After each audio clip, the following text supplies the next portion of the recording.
कैसा लगेगा आपको जब सामने खड़े लोग आपको अपनी आखिरी उम्मीद समझ रहे हो और आपको लगेगा कि सामने वाला भी आप ही की तरह एक्टिंग कर रहा है। तो ये movie Welcome to the Jungle इसी थीम पर बेस्ड है। तो ये कहानी शुरू होती है दुबे से, जो 3 बार वेलकम कहता है, क्योंकि ये वेलकम का थर्ड सीक्वल जो है। बाय द वे, यहाँ पर मिनिस्टर राम प्रसाद मिलते हैं बिजनेसमैन सिन्हा से और कहते हैं कि 3 महीने में इलेक्शन है, अगर वो जीते तो परवाह नहीं, लेकिन अगर अपोजिशन जीता तो सिन्हा जो टैक्स की हेराफेरी करता है के लिए उसका जेल जाना पक्का हो जाएगा। तो अब यहाँ पर सिन्हा एक बहुत ही अर्जेंट मीटिंग रखता है, जिसमें वो अपनी बेटी जेनी और अपने अकाउंटेंट और बाकी स्टाफ्स को बुलाता है और कहता है कि अकाउंट्स की चोरी न पकड़ी जाए, इसके लिए उसे एक नया धंधा शुरू करना है जिसमें लॉसेस दिखाने हैं। अब सबकी तरफ से बकवास के आइडियाज तो बहुत आते हैं, लेकिन फिर यहाँ काम आता है दुबे का एक्सपीरियंस, जब वो सलाह देता है कि एक फिल्म बनाओ, बशर्ते इतनी गंदी होनी चाहिए कि फ्लॉप हो जाए। हाँ, एक बात यहाँ बता दूं, दुबे की खास बात यह है कि जब वो बहुत एक्साइटेड हो जाता है तो वो बोलता तो बहुत कुछ है, लेकिन किसी को कुछ सुनाई नहीं देता।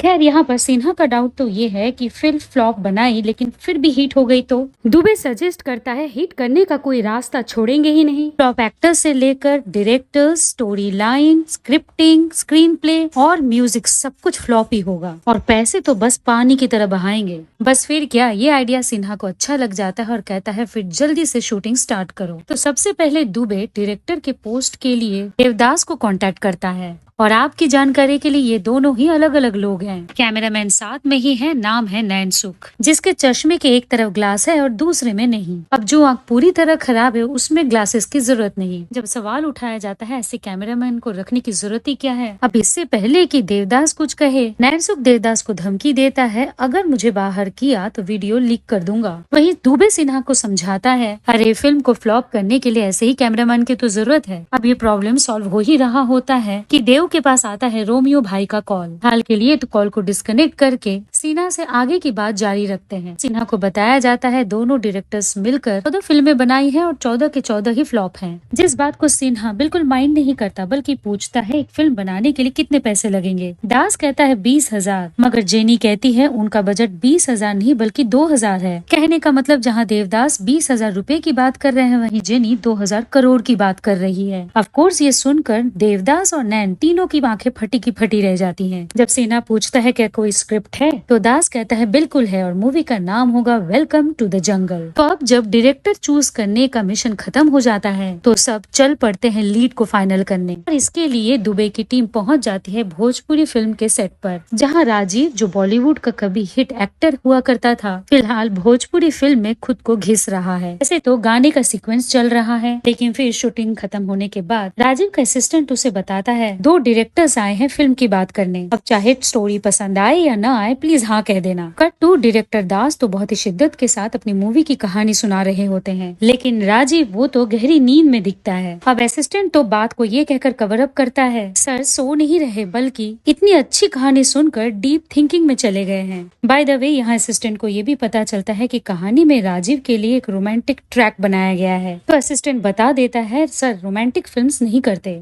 दरअसल 5 साल पहले नादिया नाम की एक एक्ट्रेस से उनका अफेयर हुआ था, फिर ब्रेकअप हो गया। दरअसल तब दोनों ही इंडस्ट्री में टॉप पर थे। जब दोनों एक साथ स्क्रीन पर आते थे तो आग लगा देते थे।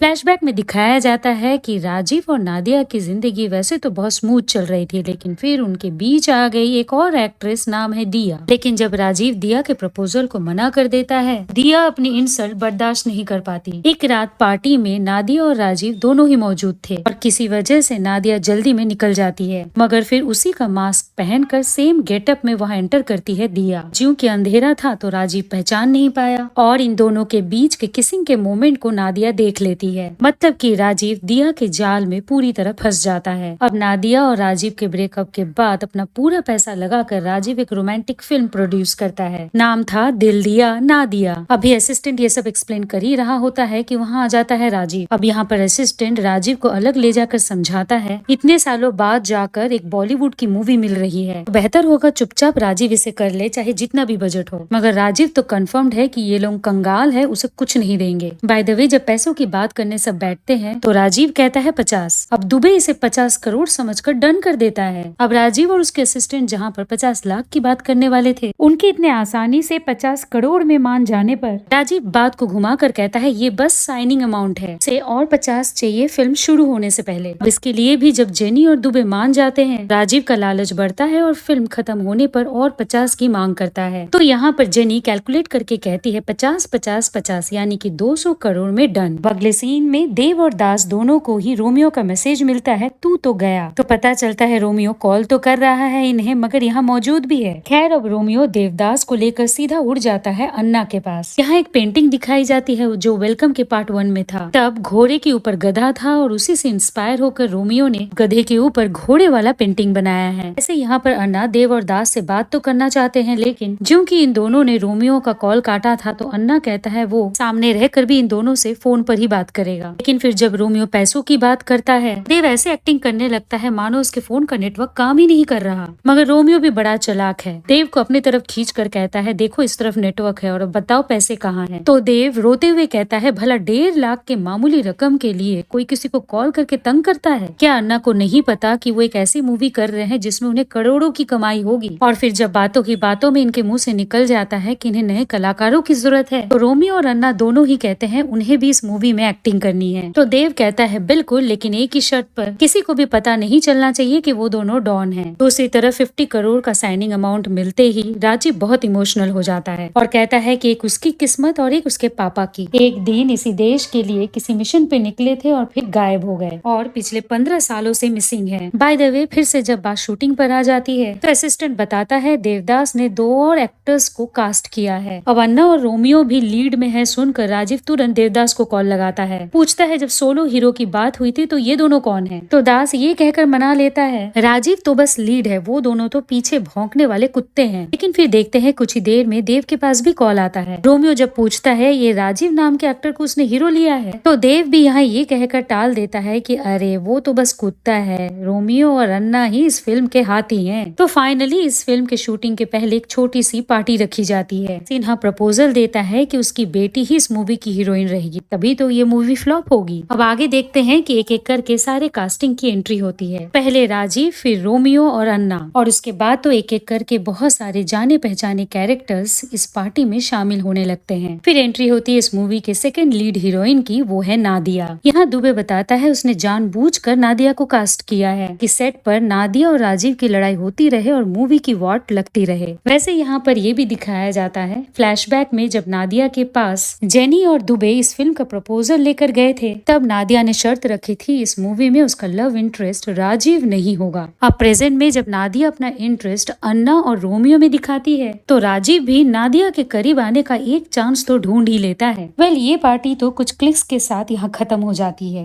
और फिर इन सब को सीधा मिलिट्री ट्रेनिंग ग्राउंड पर देखते हैं। तो यहाँ डायरेक्टर्स देवदास बताते हैं कि फिल्म आर्मी वाली है तो सबको ट्रेनिंग की बहुत जरूरत है और इनको ट्रेन करने आती है इंस्पेक्टर तेजा। तो अब अगले 6 दिनों तक इनकी इंटेंस ट्रेनिंग होते दिखाया जाता है। यहाँ छोटे मोटे कॉमेडी सीक्वेंस भी चलते रहते हैं, लेकिन फिर 7वें दिन फील्ड से सब गायब दिखते हैं। पता चलता है इनकी हालत तो कुछ यूं बनी हुई है, लेकिन इंस्पेक्टर तेजा यहाँ तो रुकने वाली नहीं, हवा में ऐसा फायर करती है कि सबके सब फिर से एक्टिव हो जाते हैं। और अब की बार की ट्रेनिंग तो पहले पार्ट से भी ज्यादा डिफिकल्ट दिखता है। और फाइनली वो फेज जहाँ पर ग्राउंड में वेलकम गाने के साथ सब मिशन के लिए बिल्कुल रेडी हो जाते हैं। तो हो जाती है इनकी मूवी की शूटिंग स्टार्ट, जिसकी शुरुआत राजीव के कुछ जबरदस्त एक्शन सीन से होता है। शूटिंग के दौरान जब नादिया कहती है बहुत गर्मी लग रही है, तो दुबे हेलीकॉप्टर चलवा देता है ताकि उसके फैन से सबको हवा मिलती रहे। मीनवाइल सिन्हा भी कॉल करके कहता है खूब पैसे खर्च करो क्योंकि मूवी बनाने का मकसद ही यही है। आपस से बात करे सेट की, तो राजीव कैमरामैन को कुछ एक्स्ट्रा पैसे देता है, ये कहकर कि स्टंट करने जा रहा हूँ, कैमरा मुझी पर रखना। मगर नैन सूख राजीव को पहचान नहीं पाता और कहता है वो सब तो ठीक है, लेकिन आप हो कौन? कट टू हेलीकॉप्टर से राजीव को लैंड करते देखकर अन्ना डायरेक्टर से कहता है कि उसे भी ऐसा ही शॉट देना है। लेकिन फिर जब अन्ना को हेलीकॉप्टर में लटकाया जाता है तो वो ये कहकर रोने लग जाता है कि मुझे नीचे उतारो, ऊंचाई से डर लगता है। इसी बीच एक छोटा सा कट जहाँ पर मिनिस्टर सिन्हा से कहता है ऑपोजिशन पार में आ गया है, अब वो कुछ नहीं कर सकता। और इसी के साथ ही सिन्हा के घर पर IT का रेड पड़ता है। इसी के साथ सेट पर एक्शन डायरेक्टर ये कहता है कि उसने हर तरफ बारूद फैला दिया है, बस एक सिग्नल और फिर 700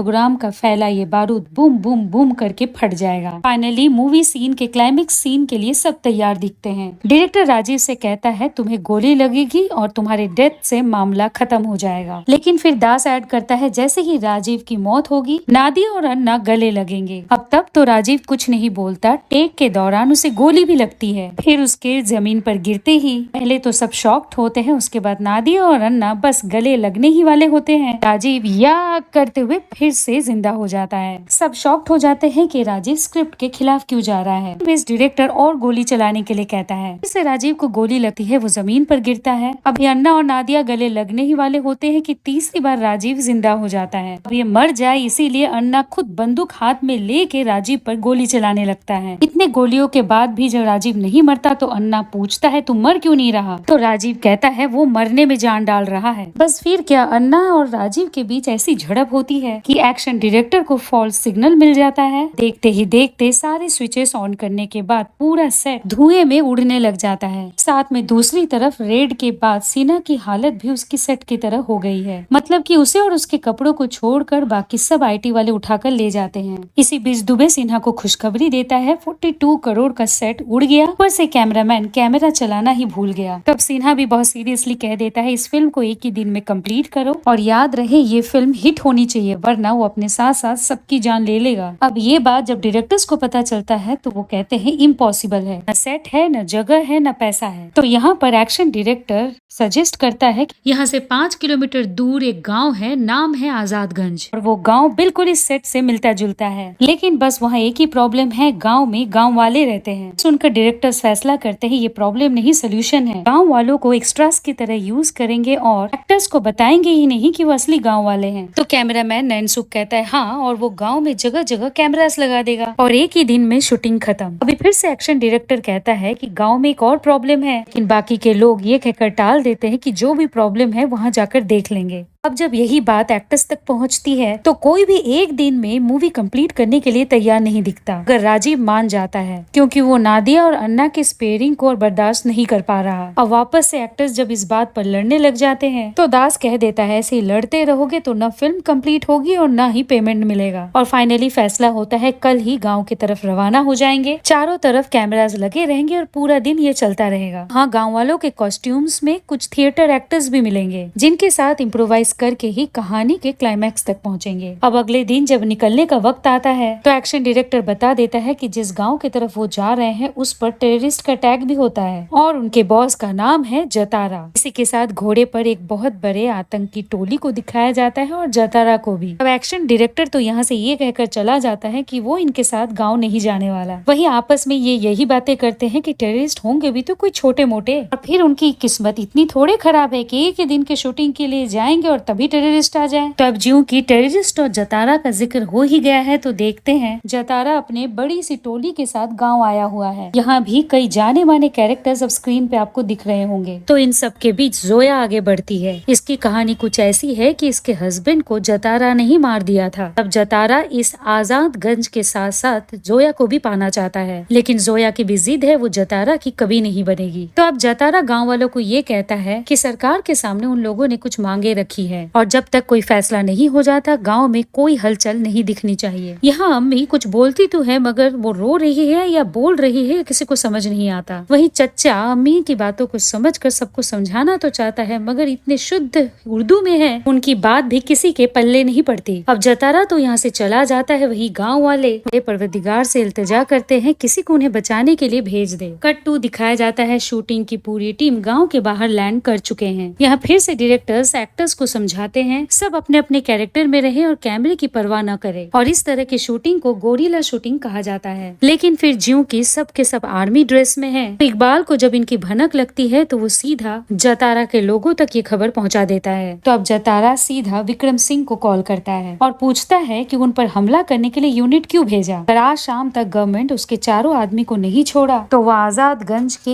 एक एक आदमी को मारता जाएगा। अब विक्रम सिंह तो पूरी तरह शॉक्ड है कि जतारा किन आर्मी आर्मीज की बात कर रहा है। आपस से बात करें इन एक्टर्स की तो ये अब्दुल्ला के सामने ही जाकर खड़े हो जाते हैं और अपने बातों में एक्शन कट कहकर अब्दुल्ला को इतना उलझा देते हैं कि अब्दुल्ला डर के कहता है प्लीज हमें मत काटना, हम गाँव वाले ही है, बस भटक गए थे। लेकिन अब वो आर्मी के साथ है और जतारा के खिलाफ लड़ने में वो आर्मी की मदद करेंगे। अब अगले सीन में अब्दुल्ला ही इन सब को लेकर पहुंच जाता है आजादगंज। अब पहले पहल तो इन्हें देखकर गांव वाले अपने अपने घरों में छिप जाते हैं, लेकिन फिर अब्दुल्ला सबको बाहर आने के लिए कहता है और बताता है कि ये जतारा के लोग नहीं बल्कि इंडियन आर्मीज हैं। फाइनली जब ये पूरे गांव वाले और एक्टर्स आमने सामने होते हैं तो इंडियन आर्मीज को सामने देखकर गांव वालों की आंखों में उम्मीद जाग जाती है। एक्टर्स इनके गेटअप और एक्टिंग को देखकर ताज्जुब हो जाते हैं कि ये सब कितने रियल में गांव वाले दिख रहे हैं। बाय द वे अब इन सब के बीच से जोया आगे आती है और भर भर कर इनके सामने ऐसे इमोशनल डायलॉग्स बोलती है कि सबकी आंखें फटी की फटी रह जाती है। जहां जेनी कहती है कि वो इस फिल्म में है ही क्यों, वहीं नादिया शिकायत करती है कि इस एक्टर को इतने अच्छे डायलॉग्स क्यों दिए गए हैं, तो मूवी के सारे फीमेल लीड्स को खा जाएगी। खैर अब जोया सीधा राजीव को धर दबोचती है, पूछती है कि 20 साल गुजर गए, कहाँ था वो। अब राजीव धीरे से कह ही देता है कि जोया कुछ ज्यादा हो रहा है, मगर जोया कहती है कि ये उसकी भड़ास नहीं है, वो बस चीख कर अपने जख्मों को बता रही है। अब यहाँ पर जोया को चुप कराने के लिए अम्मी जान बोलती तो बहुत कुछ है, इन हमेशा की तरह कुछ भी क्लियर नहीं है। अब इससे पहले कि सब ये समझने की कोशिश करे कि अम्मी जान कह क्या रही है, उन्हें किसी के करहाने की आवाज सुनाई देती है। दिखाया जाता है एक जख्मी गाँव वाला जमीन पर बंधा पड़ा हुआ है। चचा जान बताते हैं कि जतारा ने सख्त मनाही की थी, ये कुआं उनका है, इसमें से कोई भी गाँव वाला पानी नहीं पिएगा। लेकिन फिर इस बंदे ने हिमाकत की तो उसकी ये हालत बन गई। अब चचा जान की उर्दू इतनी हाई लेवल की होती है, कृष्णा भी आसमान की तरफ देखता है क्योंकि सब कुछ ऊपर से जो जा रहा है। वैसे इसी को सही मौका समझकर राजीव फिर से कैमरामैन को कुछ पैसे थमाता है और कहता है मैं डायलॉग बोलने जा रहा हूँ, कैमरा मुझ पर ही रखना। फिर पहले तो राजीव गाँव वालों को भरोसा दिलाता है कि अब फिक्र करने की कोई जरूरत नहीं है, वो और उसकी टीम यहाँ आ गई है। और फिर जोया से भी वादा करता है जो 20 साल का वक्त उसने खोया है उसे वो वापस जरूर दिलाएगा। मगर फिर यहाँ सिर्फ राजीव ही एक्टिंग करे ऐसा तो हो नहीं सकता, इसीलिए अब अन्ना कहता है कि जख्मी गाँव वाले को पानी वो पिलाएगा। फिर वो कुएं की तरफ बढ़ता है, उसके लॉक को खोलता है। फिर जब पानी पिलाने की बारी आती है, फिर अन्ना के साथ साथ टीम के कुछ बाकी एक्टर्स भी आगे बढ़कर इस नेक काम में अन्ना का हाथ बटाते हैं। वैसे ये जो भी हो रहा है गांव वालों को बड़ा अच्छा लगता है। तो आर्मी का स्वागत करने के लिए जोया अपना खून निकाल कर राजीव के माथे पे टीका लगाती है। जब राजीव को बताया जाता है कि ये प्रथा है तो वो अपने खून से तो नहीं, लेकिन हाँ जोया के दूसरी उंगली को काट कर उसके खून से उसी के माथे पर तिलक लगाता है।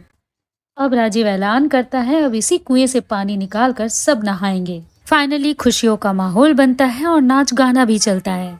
और इसी बीच नादिया को अन्ना के साथ देखकर राजीव का मूड ऑफ भी होता जाता है। अब ये सब देखकर जेनी राजीव के असिस्टेंट सनी से पूछती है राजीव जाकर नादिया से कहे क्यों नहीं देता कि सब कुछ एक गलतफहमी थी।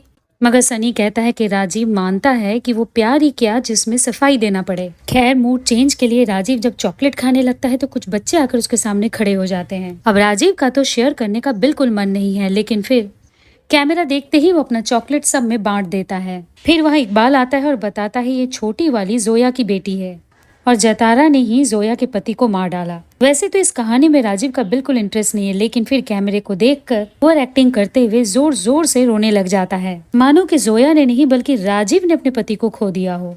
यहाँ पर दोनों डायरेक्टर्स ये भी डिस्कस करते हैं कि क्लाइमेक्स शूट कर ले क्या, लेकिन उसके लिए भी तो विलन चाहिए, गुंडे चाहिए।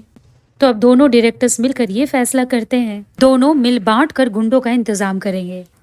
अब अगले कट में जतारा तो नहीं, लेकिन हाँ उसके चेले चमुंडे गांव में एंटर करते हैं। इन्हें देखकर जहां दास को लगता है इन गुंडों का इंतजाम देव ने किया है, वहीं देव ये समझ बैठता है इन्हें बुलाने वाला दास है। खैर सरदार तो ये देखकर हैरान है कि गांव वाले उसे देखकर छिपे नहीं। वहीं गांव वाले बहुत ही गुरूर के साथ कहते हैं अब जतारा का अत्याचार खत्म होगा। वहाँ पर शूटिंग की पूरी टीम को देखकर सरदार समझ लेता है खबर उन्हें मिली थी सच्ची थी, सच में इंडियन आर्मी गांव में आ चुके हैं। यहाँ पर जब राजीव डायरेक्टर से सवाल करता है सिर्फ 4 लोग, क्या इनके साथ क्लाइमेक्स शूट करेंगे, तो दास समझाता है ये पर्दे पर 400 दिखेंगे। और ये सुनकर रोमियो और अन्ना तो इमेजिन भी करने लग जाते हैं।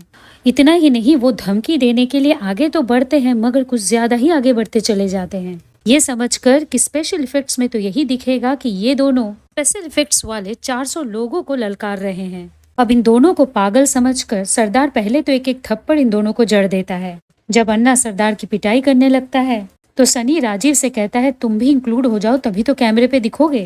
फिर क्या, जो बाकी के गुंडे सरदार के साथ आए थे, राजीव अकेले ही उनकी धुलाई कर देता है और फिर देखते देखते पूरी की पूरी टीम ही इसमें इन्वॉल्व हो जाती है। रही बात गांव वालों की, तो उन्हें ये देखकर बड़ा अच्छा लगता है कि अब जाकर कोई तो है जो उनकी रक्षा करने के लिए यहाँ आ गया है। और फिर इसी को क्लाइमेक्स समझकर देव कहता है तो एक गाना हो जाए फिर सब निकल चलेंगे।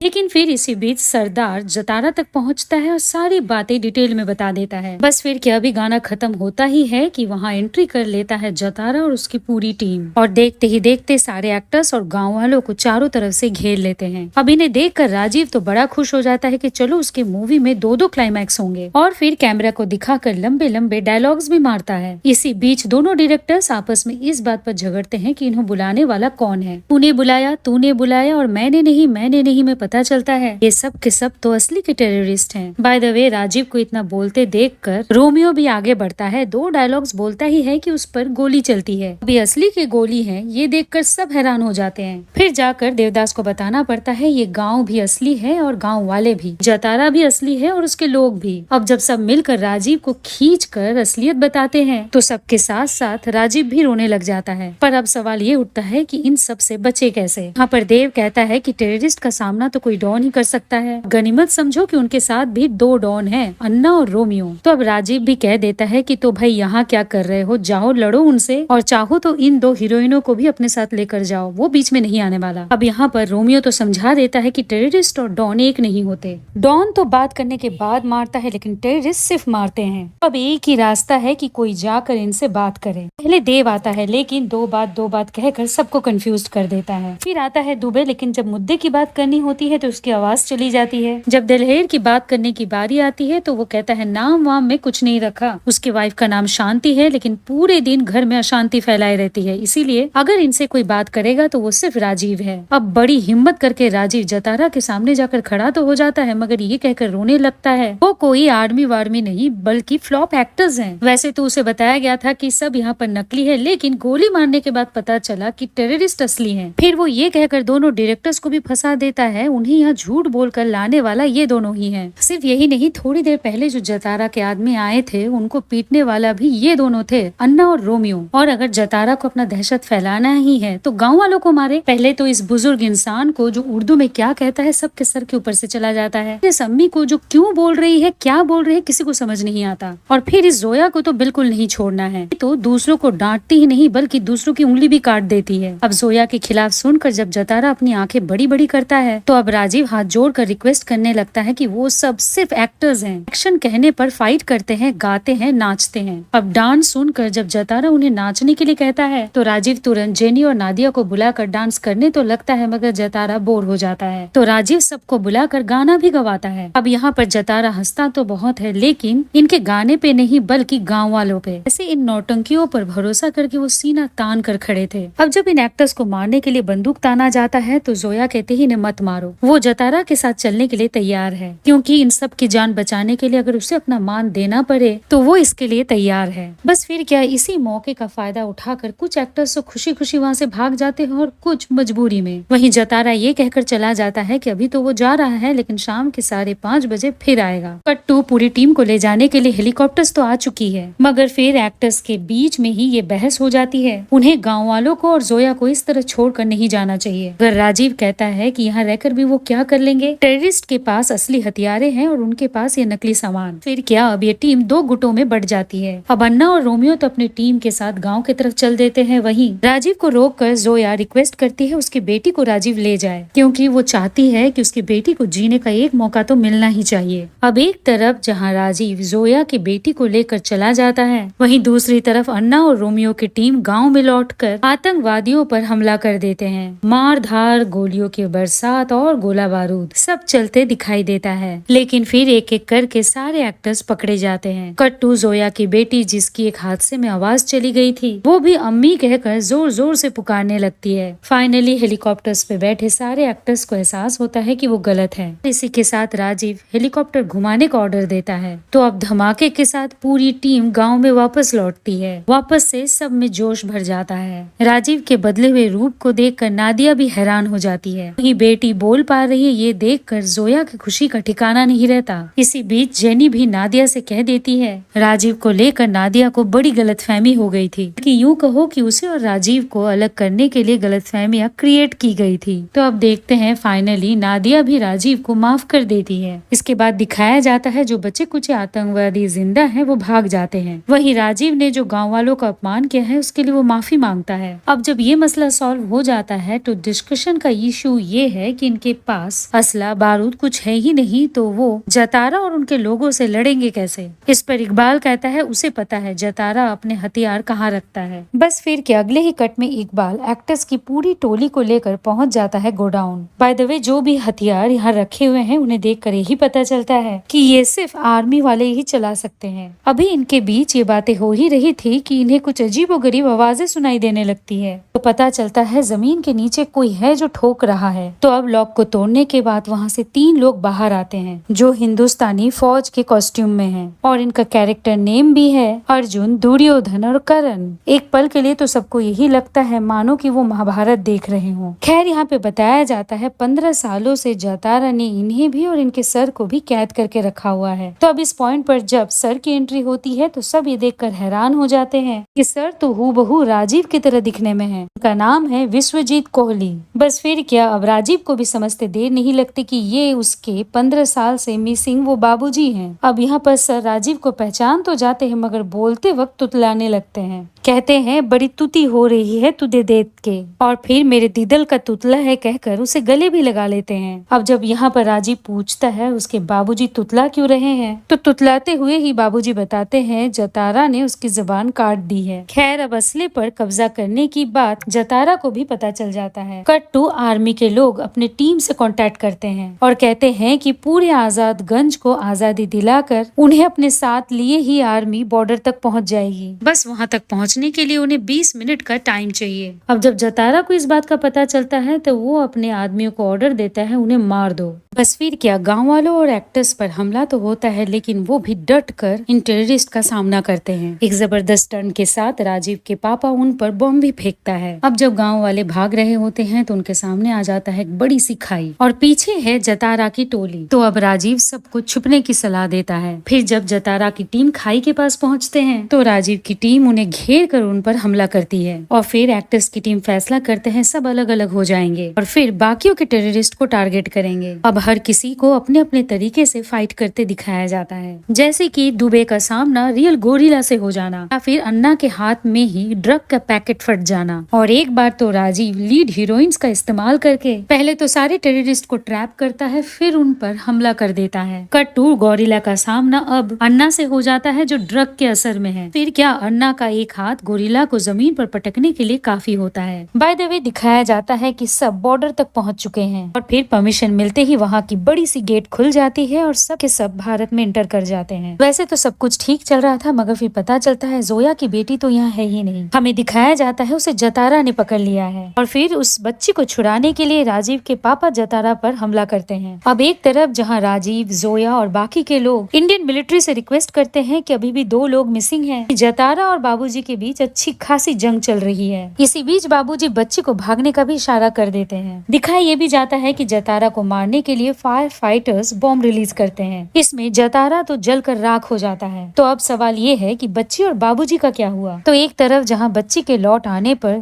जोया के जान में जान आती है, वहीं बाबूजी के चले जाने पर मातम सा छा जाता है। मगर फिर दिखाया जाता है कि बाबूजी भी वही हैं और इस बात पर कंफ्यूज्ड है कि किसके मर जाने पर राजीव इतना मातम मना रहा है। फाइनली जब सच्चाई सामने आती है तो सब खुश हो जाते हैं। इसी के साथ इस मूवी को यहाँ मिल जाता है द एंड। तो ये कहानी कैसी लगी हमें कमेंट्स में जरूर बताइएगा। ऐसी कहानियों के साथ आपसे मिलते रहेंगे। अंत तक बने रहने के लिए बहुत बहुत शुक्रिया। Bye bye.